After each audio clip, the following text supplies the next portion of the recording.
Bonjour tout le monde. On se rejoint ici pour le premier cours d'histoire de l'art fait par moi, Xavier Beaupré. J'ai mis une petite citation de Victor Hugo parce que je me suis dit pourquoi pas, tu sais, ça commence bien un cours, une petite citation, hein. Je vais vous la lire. C'est le but de l'art est presque divin, ressusciter s'il fait l'histoire, créer s'il fait de la poésie. Par Victor Hugo. Je trouvais ça intéressant parce que ça parle vraiment du but de l'art, puis tu sais. C'est assez nébuleux, puis je pense que ça peut être différent pour chaque personne, un peu le but de l'art. Mais en même temps, quand on regarde l'histoire de l'art, il va parler d'un contexte historique, il va parler des humains à cette époque-là, il va parler de tout le contexte socio-historique, que ce soit politique, que ce soit, mettons, on va regarder pendant la Révolution française, on va clairement voir des éléments de la Révolution française dans l'art. Aujourd'hui, l'art parle de plus en plus de l'humain, de comment on est en ce moment, que avant, il parlait plus, mettons, du mode de vie. Fait que, voilà, je pense qu'on peut commencer. Bonjour, je fais juste une petite aparté parce que je veux juste vous dire, si jamais vous voulez prendre des notes pendant que je parle avec un cahier de notes ou peu importe, ça peut être très utile pour vous aider à enregistrer ce que je vous dis, mais c'est optionnel, là, je vous oblige pas. Sinon, tu sais, je vais venir chez vous et je vais vous frapper, non. Wow, là, je suis pas violent. C'est comme vous voulez, mais ça peut être utile. Juste pour commencer, moi, je vais utiliser une ligne de temps assez basic, là, assez basique de base, qui présente la préhistoire il y a 2,5 millions d'années à l'an moins 3000 environ avant Jésus-Christ. Après ça, l'Antiquité, le Moyen-Âge, les temps modernes et l'époque contemporaine, bien sûr. Donc, pour le cours 1, on va vraiment se concentrer sur la préhistoire. La préhistoire, dans le fond, est divisée en deux périodes, soit le paléolithique, qui lui va se diviser en trois petites périodes, soit le paléolithique inférieur, moyen et supérieur. Nous, on va vraiment plus se concentrer sur le supérieur parce que c'est vraiment lui qui est le plus proche des premières traces d'art. Puis, il y a aussi le néolithique, mais le néolithique, on l'abordera pas. Voilà, pour ce qui est du paléolithique, dans le fond, faut aussi comprendre le contexte du paléolithique. T'sais, les humains qui vivaient au paléolithique, c'était des hommes nomades qui vivaient de chasse, de pêche, de cueillette. Ils utilisaient beaucoup d'outils, du silex, du feu.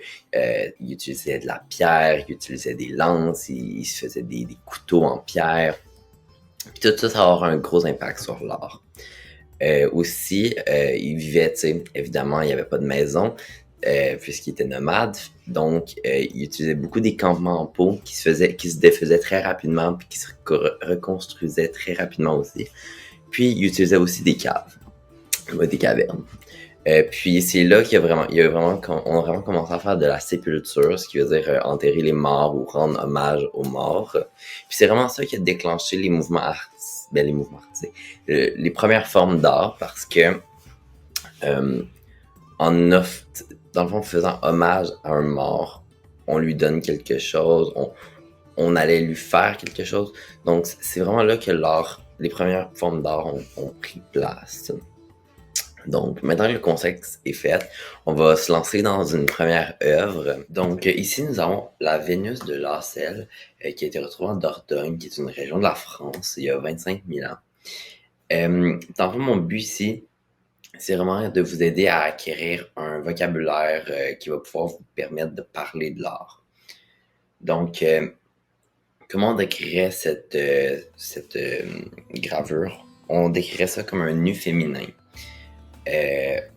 Mais c'est pas juste un nu féminin, c'est un nu féminin stéatopige, ce qui veut dire que l'enfant elle a de grosses fesses, puisque stéato en grec c'est gros ou qui a beaucoup de tissu adipeux, et pige c'est fesses.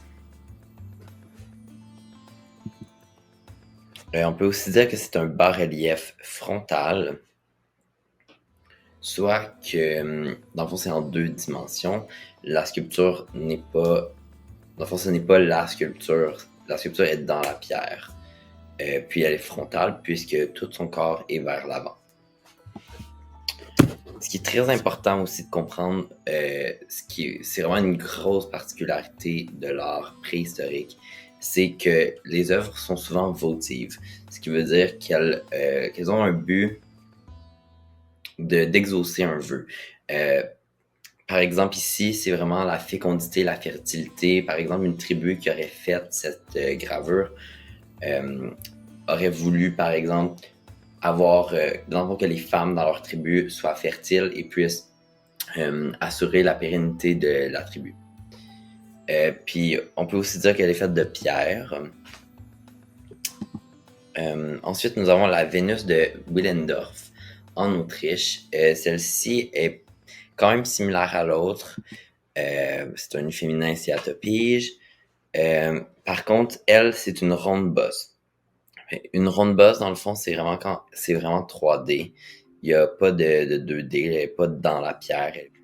Elle est aussi faite de pierre, puis elle est aussi votive. Surtout parce qu'ici, on ne voit même pas le visage, donc c'est vraiment plus le concept de la femme plutôt qu'une femme précisément. Ensuite, on a la Vénus de Lesburg. Celle-ci, elle était faite en ivoire de mammouth, donc différente des deux autres. C'est aussi un nu féminin stéatopige. Elle est aussi une ronde bosse. Par contre, celle-ci, elle a plus de géométrie, puis elle a un certain style, comme on le voit vraiment bien ici, surtout avec de côté qu'on pourrait croire que c'est une dague ou un couteau. Mais on voit très bien qu'il y a du détail dans la forme. On n'a pas seulement voulu représenter à ce moment-ci, on a vraiment essayé d'y aller avec un certain style, plus de détails. On a essayé de faire quelque chose de beau. Ensuite, on a Brassempouy. Elle, on peut voir qu'on s'éloigne des Vénus, puisque premièrement, il y a un visage, il y a des traits détaillés, mais elle est aussi faite en ivoire de mammouth, comme la Vénus de Lesburg. C'est aussi une ronde bosse, puisqu'elle est en 3D. Sinon, le bison soléchant, en Dordogne, entre 11 000 et 18 000 ans. Celui-ci a été fait en bois de rêne. Fait que c'est vraiment ici, on peut vraiment voir une œuvre qui a été faite à partir du bois d'un renne. Donc vraiment à partir de la chasse. Vraiment, c'est un animal qui a été tué pour être mangé, mais ils ont quand même utilisé ces bois pour faire une sculpture. Donc on montre vraiment le style de vie de l'époque, c'est ça. C'est aussi une ronde bosse, puis c'est ça, la chasse. Ensuite, la grotte de Lascaux, vers moins 17 000. Elle, dans le fond, vu que c'est une peinture, mais en fait, c'est plusieurs peintures, c'est immense comme œuvre. Il y a beaucoup de chercheurs qui se sont intéressés à cette grotte, principalement parce qu'ils se sont demandé quelles techniques ont-ils utilisées pour faire des peintures comme ça. Puis dans le fond, ils en ont trouvé 3. Soit le crachis à travers un écran, le crachis entre deux mains et le dessin à la baguette. Dans le fond, les crachis, dans le fond, c'est qu'ils prenaient des pigments et s'y mettaient dans la bouche et avec la salive, et ça faisait une couleur, puis ils la recrachaient. Souvent entre deux mains, comme ça, pour faire des formes. Ou entre un écran, ça pouvait être des objets et tout. Ou avec une baguette, un peu un ancêtre du pinceau, si on veut. Toutefois, il y a un autre chercheur qui s'est demandé, oui, ils ont des techniques de peinture et tout, mais comment ils ont fait pour que les proportions soient exactes? Comment ils ont fait pour que ça soit beau? Pourquoi est-ce que c'est pas juste des gros barbouillés? Puis, il en est venu à une hypothèse qui dirait que comme ils ont retrouvé plusieurs petites figurines, comme le bison soléchant en bois de rêne, dans des cavernes, ils se sont dit que possiblement, avec le feu et la petite figurine, ça aurait projeté une ombre sur le mur et qui aurait pu faire le contour de l'animal sur le mur avec leur technique de peinture. C'est encore une hypothèse, mais c'est celle qui est la plus plausible. Puis sinon, je voulais juste parler un peu des couleurs. Qu'est-ce qu'ils utilisaient pour faire les couleurs? Fait que le noir, c'était de la cendre. Le blanc, c'était du kaolin, qui est une sorte d'argile. Le rouge qui était du sang d'animal. Moi, ça me dégoûte un peu parce que je me mettrais pas du sang d'animal dans la bouche. Mais il faut dire qu'ils ont fait avec ce qu'il y avait. Puis le jaune, c'était de l'ocre. Pour finir, on a la Cueva de las Manos, qui a été trouvée en Patagonie il y a 5000 à 11 000 ans. Qu'est-ce qui est vraiment intéressant avec cette cave-là, c'est que c'est des mains d'humains qui sont partout dans la caverne. Puis c'est un peu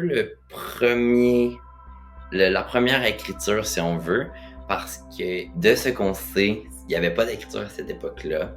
Donc, quand on est jeune, nous, qu'est-ce qu'on fait? Nos premiers dessins, nos premières peintures, c'est toujours une main. C'est parce que c'est un symbole universel, puis c'est un moyen de laisser notre trace. Puis tous les humains peuvent savoir que mettre une main comme ça dit il y a un humain qui était ici. C'est universel, tout le monde le sait, tous les humains le savent. Fait que c'est un peu la première tentative de communication ou de laisser sa trace. Fait qu'on peut dire que c'est un peu comme la première écriture. Donc voilà. Le premier cours est terminé.